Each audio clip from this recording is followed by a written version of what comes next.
E aí, pessoal, eu tenho um desafio para vocês. Imagine a seguinte situação. Nós temos um projétil que possui uma massa de 15 gramas, ele é feito de chumbo e ele está a uma velocidade de 40 metros por segundo e ele vai atingir uma parede. Admitindo que a energia cinética será toda convertida em energia térmica, qual que vai ser o aumento de temperatura se o projétil ele ficar incrustado na parede? E aí, sabem resolver? Então nós temos a seguinte situação. Nós precisamos determinar qual que é o aumento de temperatura. Então, o que nós precisamos fazer é o seguinte.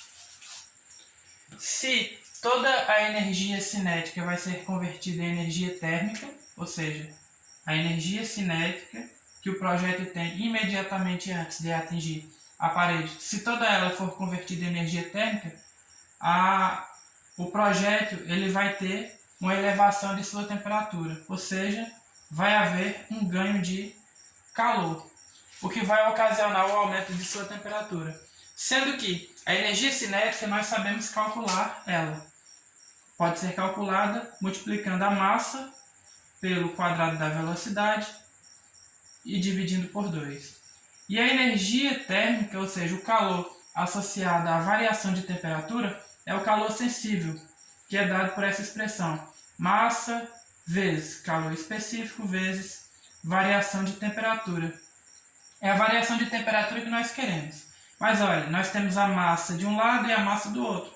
Essa massa vai se anular. De modo que a massa do projétil aqui ela não é relevante para nós. Então a expressão que nós temos, se nós isolamos o ΔT, nós vamos ter o seguinte. ΔT, ou melhor, Δθ, porque é uma letra grega, será, se nós isolamos o Δθ, nós teremos, aqui sobrou V² sobre 2, sendo que o calor específico, ou seja, o C está multiplicando ΔT, então ele passa dividindo para o outro lado da igualdade. Então a expressão que nós temos para poder obter a variação de temperatura é essa daqui. Sendo que o calor específico do chumbo é 0,03 caloria por grama vezes grau Celsius. Se nós substituirmos os dados do jeito que estão aqui, nessas unidades, nós não vamos obter o valor correto para a variação de temperatura. Nós temos que converter isso para o Sistema Internacional de Unidades. Então nós precisamos da quantidade de calor, ou seja, as calorias em joules, o valor da massa em quilogramas e o valor da temperatura em Kelvin. Ou, como esse calor específico é associado à variação de temperatura na escala Celsius, a variação de temperatura na escala Celsius e na escala Kelvin é igual. Então, variação de temperaturas nessas duas escalas são equivalentes, de modo que a gente pode até manter o grau Celsius. Então, nós podemos repetir o 0,03. Uma caloria equivale a 4,18 joules. Uma grama equivale a 1 sobre 1000 quilogramas, ou seja, em potência de base 10 a 10 a menos 3 quilogramas, vezes o grau Celsius, que pode ser Kelvin, mas eu vou repetir o grau Celsius porque é variação de temperatura aqui. Então nós temos que o calor específico é dado por essa expressão. Sendo que quando nós passamos o 10 a menos 3 para cima, ele vai passar multiplicando, ou seja, vai ser 10 ao cubo multiplicando em cima, porque vai inverter esse sinal. Obedecendo a essa expressão, por exemplo, se nós temos 1 sobre A elevado a menos N, nós vamos obter A elevado a N, ou seja, levamos para cima e invertemos o sinal. Então aqui vai fornecer quanto? Vai nos fornecer 125,4 joules por quilograma vezes grau Celsius. Ok, então agora nós podemos substituir para obter a variação de temperatura. Então substituindo, nós teremos o seguinte, que Δθ é V² sobre 2C. A velocidade que nós temos é 40 metros por segundo, então eu vou substituir 40 ao quadrado sobre 2 vezes 125,4.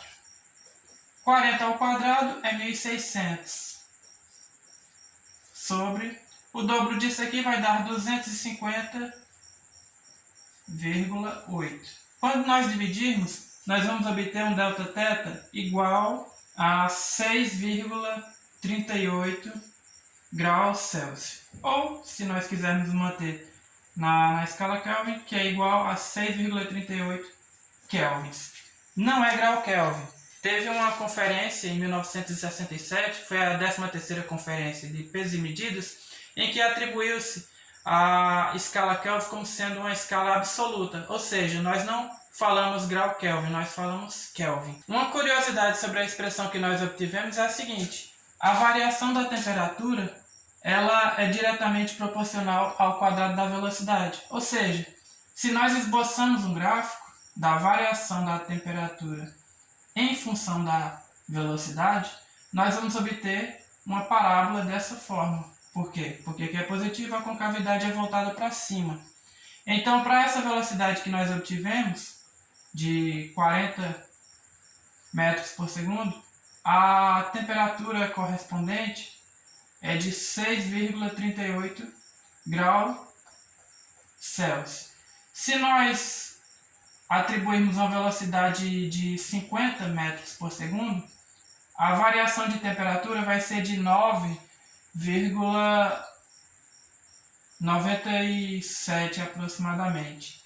E se nós atribuirmos uma velocidade de 200 metros por segundo, a temperatura que nós vamos obter, deixa eu fazer essa curva um pouco mais assim, mas é uma parábola. Nós vamos obter uma variação de temperatura de 159,7 aproximadamente. Ou seja, a variação de temperatura ela é diretamente proporcional ao quadrado da velocidade. Então, pessoal, esse foi o nosso vídeo. Espero que vocês tenham gostado. Curtam, compartilhem e até o próximo vídeo.